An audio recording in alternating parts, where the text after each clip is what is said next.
Good morning, good evening, and good afternoon, all, and welcome to this fortnight's installment of the IshPlusSix podcast, the podcast series where you can discover your next favorite artist. On today's episode, I am joined by Ohio-based musician Nshai Iman. Nshai Iman is an R&B musician who has been growing as an artist over the past few years, with her most recent release, the album Love Ain't Thrill, being one of her most mature and developed to date. You should all make sure you go and check out Nshai's most recent release, Love Ain't Thrill, available on all platforms. Please welcome Nshai Iman to the podcast. Welcome, ladies and gentlemen, to this fortnight's installment of the IshPlusSix podcast, the podcast series where you could discover your next favorite artist. I, of course, go by Ish, and today I am joined by the one and only Nshai Iman. Let's go. Come on. What's up, Nshai? How's it going? I'm good. How you doing? How you doing? I'm living for real, man. I'm having the time of my life right now, but Yeah, we love to yeah. hear it. That's Yeah, how's good. it going? Where are you coming to us from, by the way? Oh yeah, I'm in Ohio right now. Yeah, Ohio. Columbus, Ohio right now. Yeah. Yeah, because I swear, like when I was doing research and all of that, you came from like a bunch of places or something. I swear I saw like Detroit at one point Really? or something. I don't know. It was What it is? Oh well, no, I'm originally from Detroit, Michigan. So Oh, okay. yeah, I lived there for about 10 years and then I came here for how. So I've been here for a while and I've been in school over here as well. So yeah. Okay, yeah, that's cool. What were you studying, just out of curiosity? Yeah, I study, it's called VCT, so it's visual communication technology. So it has like four specializations. So there's photography, videography, print, and then you have interactive media. So I did the video editing and interactive media. And I'm kind of incorporating that into my music career as well, trying to brand myself. Yeah, exactly. And do you know what? We'll get into your visuals a little bit later on because I did want to discuss that. But yeah, Mhm. no, it's pretty sick. Okay. Um, okay, cool. So before we get into like the main questions and everything, the viewers are Mhm. probably tired of this, and you've seen every episode, blah blah blah. We always start off with a joke. Let's just Oh, get shit. into it. Here we go. Um, who can drink 20 liters of diesel? Who? I don't know. Jerry can. Mm, I got don't. it. You know, Yeah, no, that was a good one though. I'm not gonna lie to you. That's not bad. I'm not gonna dog man, you. it's one of those things. Okay, so before we just like get into the main big questions, I know that you previously went by the name Imani. I'm Mhm. curious as to what warranted this shift in persona, you could say. What caused you to want to change your name from Imani to Nshai? Yeah, so you'll be surprised how many Imanis there are out there in the music industry. I put my name out and it said Imani. There was like tons of Imanis out there. So I was like, okay, let me try to make Imani unique. You know what I'm saying? So I did all capital letters except the A, spaced it out, and it just made it harder for people to find me. And it made it harder for me to explain to people, like, hey, this is my name. It's Imani, but it's spelled like this. So it was just a little harder for me to kind of like promote myself in that way.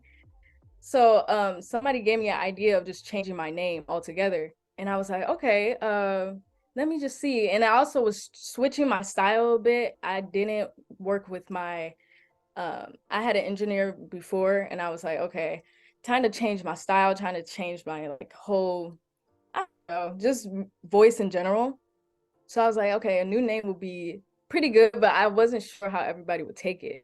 So I was like, okay, I used Nshai Imani, and I was like, that doesn't really sound too smooth. So I just like Iman. So I just really love that. And at first I was a little like, I hope people like this. I even asked on Instagram, I was like, hey, y'all messing with this? And some people said no. I was like very hesitant, but I had to make sure for myself, like, this is what I wanted to do. And I'm so grateful I made that change just because it's easier to find me now. And it just kind of fit in that sense because I really wanted to change my style, change my voice and the way I sang. And it all fit together really nice. So yeah, that's how it all started. Yeah, I get you. Yeah, because I'll be honest with you, when I was listening to Imani and Nshai's music, the changes were subtle, but they weren't like, it wasn't like a massive character difference between the two. Right. So I was thinking, like, what's the difference here? What's going on? But yeah, Yeah, you no, know what? I think you know what, I don't know if you listen to Bay on Imani discography, but that was kind of the style that I wanted for Nshai Iman. I kind of want to have a little bit of more mature like songs, and I don't know, my voice was a little higher back then. I have a little like a deeper octave now, so it's just I just wanted to change that little style and the way I sang and the lyrics as well. I was just like, Imani, it sounds a little bit younger, so it was more in that sense too. yeah, I get you. And you know what? Thinking about it now, your music now definitely does sound a lot more mature than the music that you were putting out as Imani. So yeah, that makes a lot of sense. Thank you. Yeah, cool. Okay, so over the course of your recent album, Love Ain't Thrill, congratulations on the album, by the way. Came out pretty Thank recently. you. Yeah, Appreciate you. I mess with it. It's a good album. Um, Thank Pretty much all aspects of a relationship are addressed throughout this album. That's what I noticed. From the beginning sort of honeymoon phase in Butterflies to more rocky periods as mentioned in songs like Distance. I'm curious you. as to what your favorite part of a relationship is. That's a good one. I think my favorite part is the honeymoon phase. And I wanted to kind of showcase that within my music as well. I didn't really have those really lovey-dovey songs. And I wanted to have just a couple of those to really express how the honeymoon phase is. You don't see any flaws when you're in a relationship, especially at that time. You're just like, hey, I love this person. Like, this is an amazing experience. This is an amazing phase. We're having fun every single day. And I kind of wanted to show that like lovey-dovey, ooey gooey kind of love. And I think Butterflies and the Come Closer and even Can't Hold Back, it's just like really sentimental, emotional. Like I really love this experience right now. So I do mess with the honeymoon phase. It can be a little, you do overlook the flaws sometimes, but yeah, I do love the honeymoon phase. Yeah, the honeymoon. Do you know what? The honeymoon phase is dangerous because everyone loves the honeymoon phase. Right. But it can be iffy because you don't know. And then you have all this lovey-dovey experiences, and then you get into the nitty-gritty and you're like, okay, there's gonna be some ups and downs in this relationship. But that really tests is like how you guys really actually love each other, and is really testing that love. So I actually like that phase as well, just learning the person and really getting to know, okay, how they work and their flaws as well. But it may be irritating, but you're still learning them, and you can accept it or not. So Yeah, I do really like exactly. that. Hmm. Exactly. I will say, I think my second favorite part is probably after when you're like reflecting and you realize what you valued in that person and what flaws you value in your partner not having. In other words, looking at ways to improve your next relationships, basically, I feel like. Yeah, absolutely. I like that. Yeah. Um, okay, I do have, on the other hand, we don't need to go too deep into the least favorite part. I think it might be a bit obvious, but Yeah. you know what? Let's just get into it. What the least favorite part of the relationship, let's say. I would say, I mean, if you listen to my album, it kind of goes into the distance. I think distance is where you're just, and tell me is more so it's just like I don't know where this relationship is going, but I have to know what I want. And it's kind of like you're fighting between what you want and then how that person's going to react to it in a way. And you're just like, I love this person, but I don't know how they're going to react to this breakup or how I'm feeling within this relationship. And that can be really tough because you're fighting with yourself and you're fighting with that love that you had. And you kind of are looking back at that love but it's just like I need to know what's best for me, basically. So just learning about yourself and what you should value. You got to be a little selfish in that aspect. Yeah. Yeah, it's interesting that you say that because the way I interpreted distance was more of I need space, give me some space to figure out where we are and that kind of thing, rather Mhm. than rather than what you just said. It can be like that too, because it does, it's like I need some space, but it's also just like, what do I need right now within this relationship? And sometimes we do need that space to kind of just, okay, what is the next step for me and this relationship altogether? So you can take it however you want. That's why I like that people take it differently and take it different ways. I don't want to just have a, this is what it's about. I want you to kind of relate to it in your own way as well, and in your life as well. So yeah. Yeah, exactly. That's interesting because it leads me into my next question. You've mentioned being mindful when you're creating a song for the right reasons, basically. So you don't want it to you want to stay authentic and you want a balance between being authentic and relatable for your listeners. So I'm curious as to how you find that balance between relatability for your fans and self-authenticity when you're writing a song. Right. So I am more of an observer. I A lot of people come to me for advice and I usually listen. Now, I'm gonna tell you one thing. I only been in one relationship and we're still going right now. So a lot of this is coming from other people's experiences and them telling me their experiences and how they deal with certain stuff. So this is not mostly about me. You know, I have my experience of the honeymoon phase and the ups and downs, but I have not had that experience of like, oh my gosh, breakup, what am I gonna do? But I have people tell me their experiences and I have used that within my music. And it's just a way of just kind of like making people to relate to the songs and connect to it in their own way, because I like music to connect to people and it doesn't always have to be about me, and sometimes it could be in circles if I'm writing by myself all the time, you know what I'm saying? I want people to kind of relate and be able to be like, oh yeah, I can relate this into my relationship or where I am in my life or my love experience. So that's why I wanted people to be like, I can relate this to what I'm going through right now. But yeah. Mhm. Yeah, I get you. So so in other words, your authenticity is found more by observing and writing about your observations then basically. Yeah, yeah. And I noticed that I do that often, but I do want to get more into like my personal situations as well, because I don't know if you listen to Lost.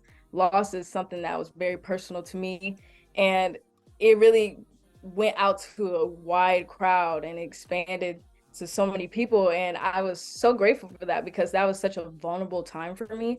And I want to make more songs like that where, you know, they really connect to me. But right now, I notice that I do gravitate to other people's experiences or what's going on around me when I write stuff, just because it kind of makes me go into other people's shoes, and then also just have people understand my music a little bit more and just relate to it.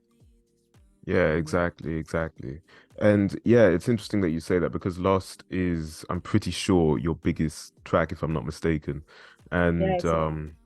yeah, it was actually, I think, the first music video that I saw by yourself because I did have a section where I wanted to discuss like your symbolism and your visuals within your music because, Yeah. you know, just looking at the music videos that I have seen, it's clear that your visuals are definitely a big part of your art, you know?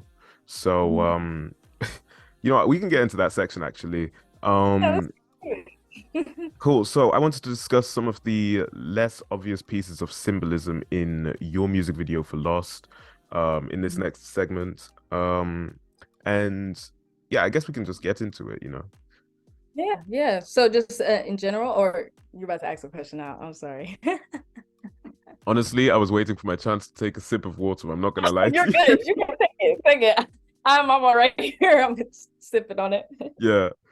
Um, yeah, so basically I'll present you with one of the pieces of symbolism from the video for Lost, and you would explain that piece of symbolism basically. That was the plan for this segment.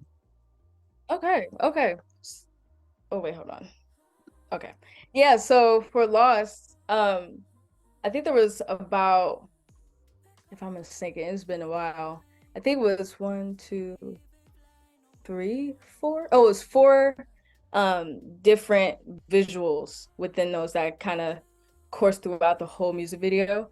The first one was me within the forest, and that just kind Yes, of yeah. symbolized, yes, yeah, that symbolized me being lost. Like it's dark. I really don't know where to go. And especially with the meaning of loss, when I made that song during quarantine, I was stuck within what I was trying to do within my life, like the passion.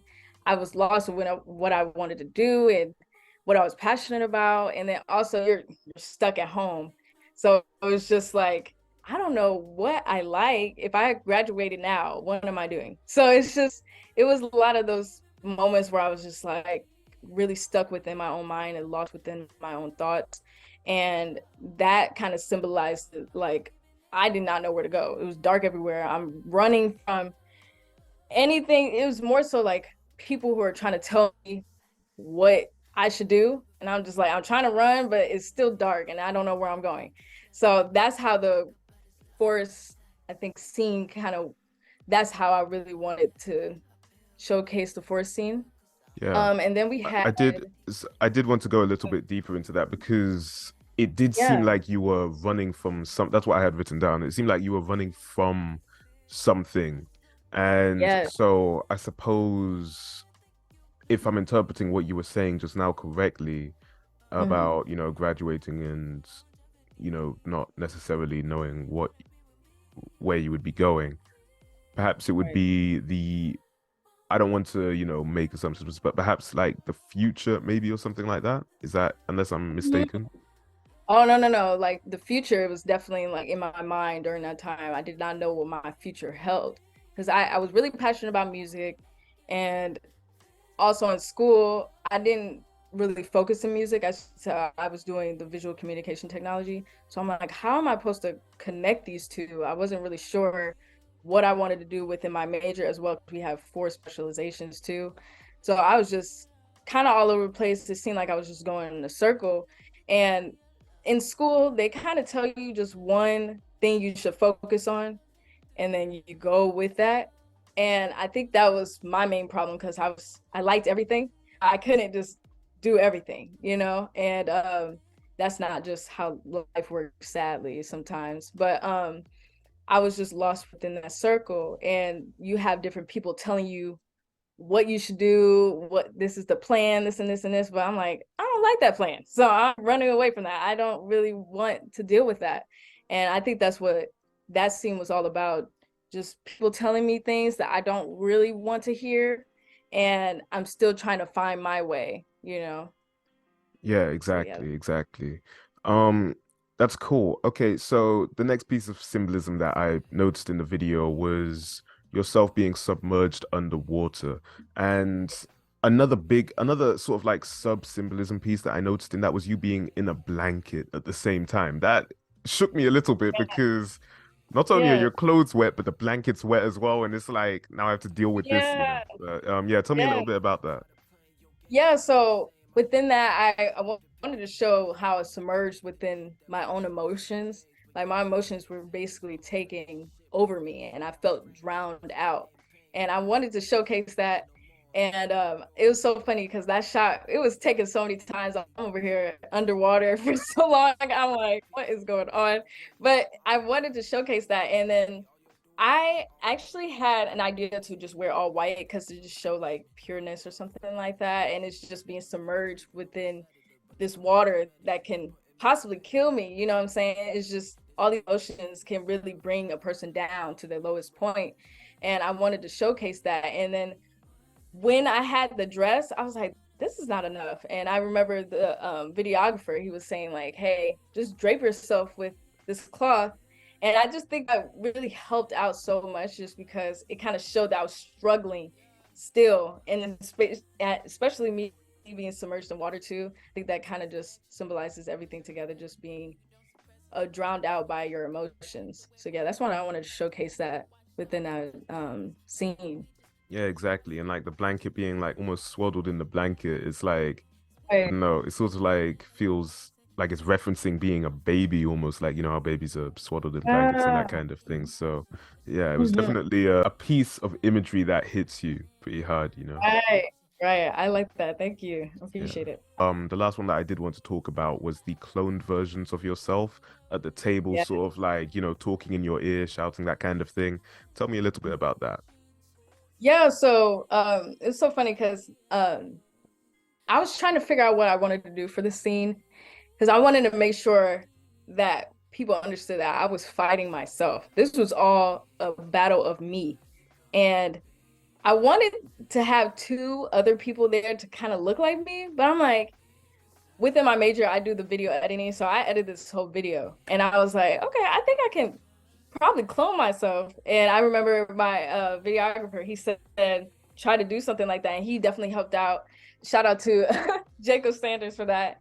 But we basically had me filmed, and then we had another scene where I'm filmed right here and then here. And I wanted to just really show that this was a mental battle. Like this was all me. I was battling myself. I was arguing with myself. And I could tell that, and this happens with me a lot. If somebody says I'm bad with something, it doesn't really faze me. But if I tell myself I'm bad, then that is just like I'm bad, basically. So I wanted to show that in that scene. I'm No, sorry, but I'm for sorry. real, No, it's sick. I was just thinking about Michael It's sick. Jackson. I'm sorry, I'm sorry. Let me just Oh, that I'm bad. let me just focus. Refocus, Yeah. refocus. But no, but yeah, I just wanted to showcase that I was really battling myself. I was arguing with myself. I was trying to figure out what I wanted to do, but I also had my brain say like, hey, you should already have this figured out already, and it was just a lot of back and forth. And I'm so glad that I was able to do that scene where it shows it was just me, that was just me arguing with myself. So yeah, that's how that scene was interpreted. Yeah, exactly, exactly.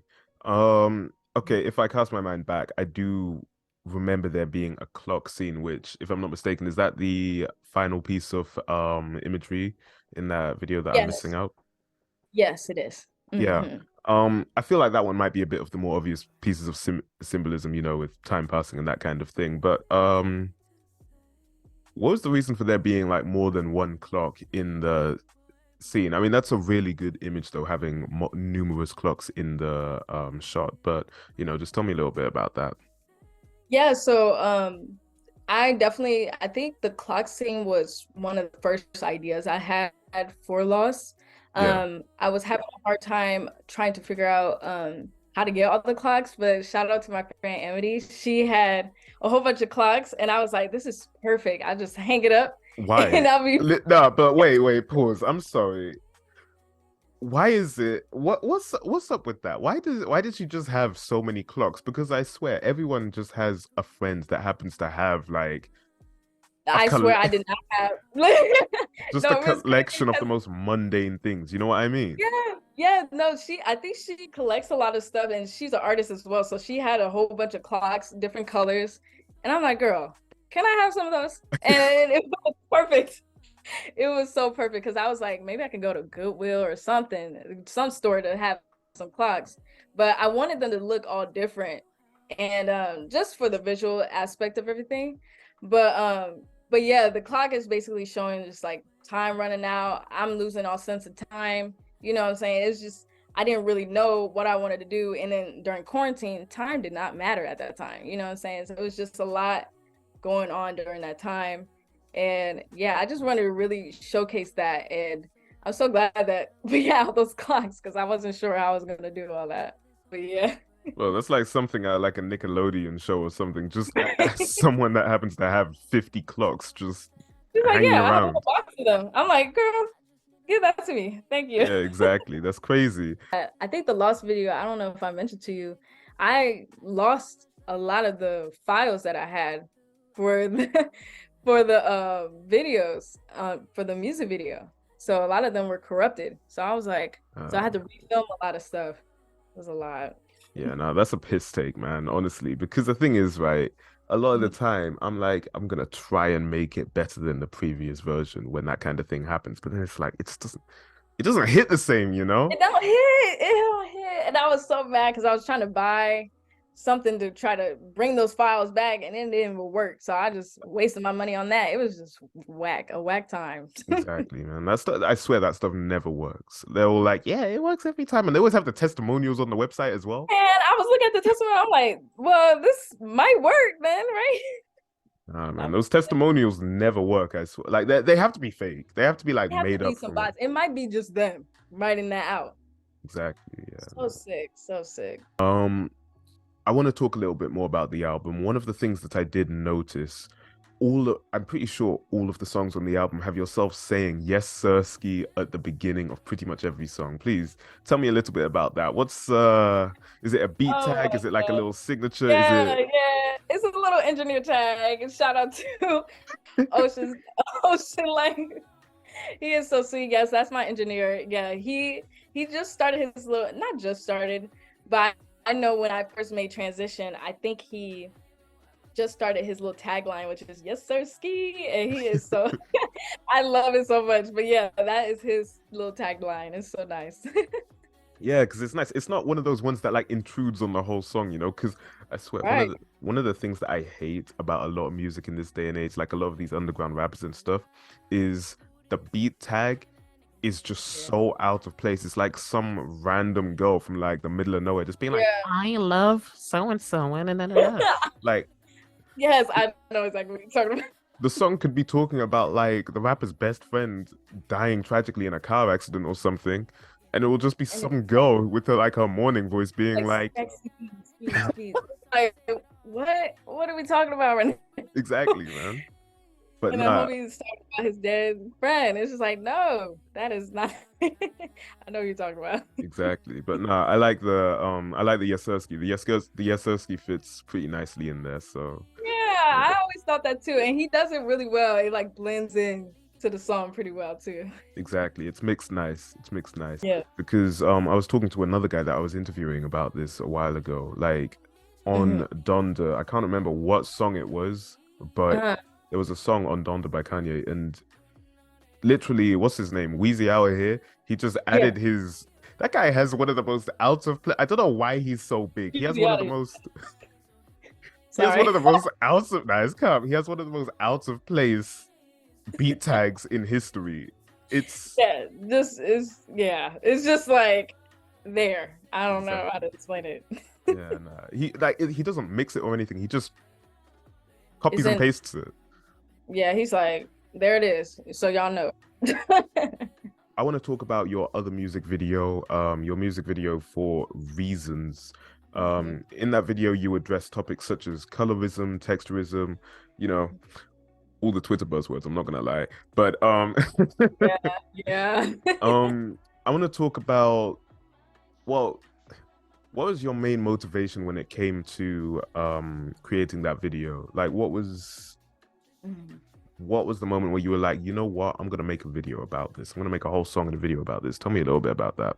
Right. So when I first, just to get a history of things, when I first made the song, I made this in 2018, I think. And I just redid it just because I was young then. So I was just like, let me redo some of the lyrics on this. But it basically talks about, because I was in a primarily like white institution, especially school in high school.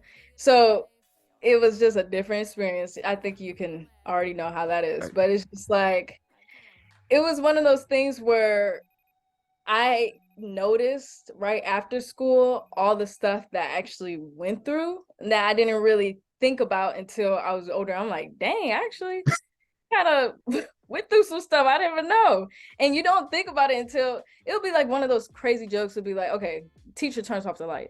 Oh, you see your eyes and teeth. I'll be like, oh, okay, but then I'm like, dang, bro, they really were talking about me. This is really sick. I'm over here like, not really thinking about it, kind of oblivious to it, not thinking, but I wanted to make a video just because I was in school at the time.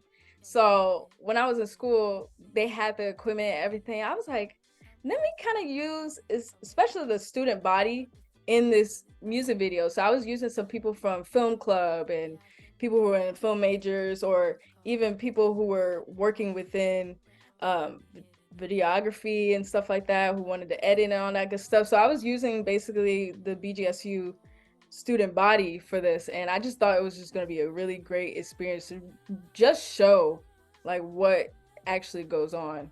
And you know, being the only Black kid, sometimes it's just kind of it's a lot of stuff that goes on within that. So I wanted to make sure I have a visual for that, especially me going from Detroit to Ohio at that young age. It was kind of a culture shock because I wasn't used to seeing that many white people in a I'm not gonna lie, I was not used to it. That was like the first time I remember when I went to school when I think it was I was 10. I saw a girl with like all freckles. I did not know people have freckles. I was like, no, I'm being so serious. I was like, what is going on? So it was basically a big culture shock for me, but it's also introducing me to little stereotypes and discrimination, and that I didn't really think about it until I got older. I'm like, wow, that kind of happened. And then also I was in softball and I was the only Black girl in there, and there'll be some stuff would be like, you know, the dances be the Running Man, you know, the dance that be viral. They'll be like, come on, dance. I'm like, nah. no, but for real, like you don't think about that stuff until you're like, dang, I was really dancing. I was really dancing. No. Nah, man. Nah. It's so sad. But I was oblivious to a lot of stuff. I had to really know that I was oblivious to it. You know what hurts them? You know what hurt me? It's the fact that I can't dance. So I don't know what's worse, actually. Them saying dance and you not being able to do it and just embarrassing yourself, or them saying dance and you doing it and killing it. And killing it. And they had the cameras like, woo, come on, girl. Like, that is crazy. Nah. Exactly. I don't know what's worse. It's pretty, both is pretty bad. We have to think about it for real. Yeah, man. It's just one of those things. I don't know, man. I'm just right. It's crazy out here, but yeah, I wanted to kind of showcase some of the things I went through because I didn't really notice, like I said, until I got out of school, and I'm like, dang, hey, I went through some stuff like I didn't think about. Yeah. Okay, I think we can move on from that a little bit. I want to talk about perhaps your biggest challenges when it came to, you know, approaching topics similar to this, in the song and the video. Okay, so you said the challenges within that? Yeah, so I think it was more so kind of digging up those old things that I really went through and actually kind of making sure it makes sense within the song was one of the challenges. I had to really like think about, okay, what is going on? What happened at the time? Because, you know, I was rewriting what I wrote in 2018. So I wanted to make sure it still was on topic. And I think that was one of the biggest challenges was like finishing that song because I kept procrastinating. I was like, okay, write it down. And it was just like, I think it was more so just because it was just bringing up old things. I was like, oh my gosh, this is crazy. And it was just a little challenging to write. But overall, like, I'm so glad it turned out the way it did.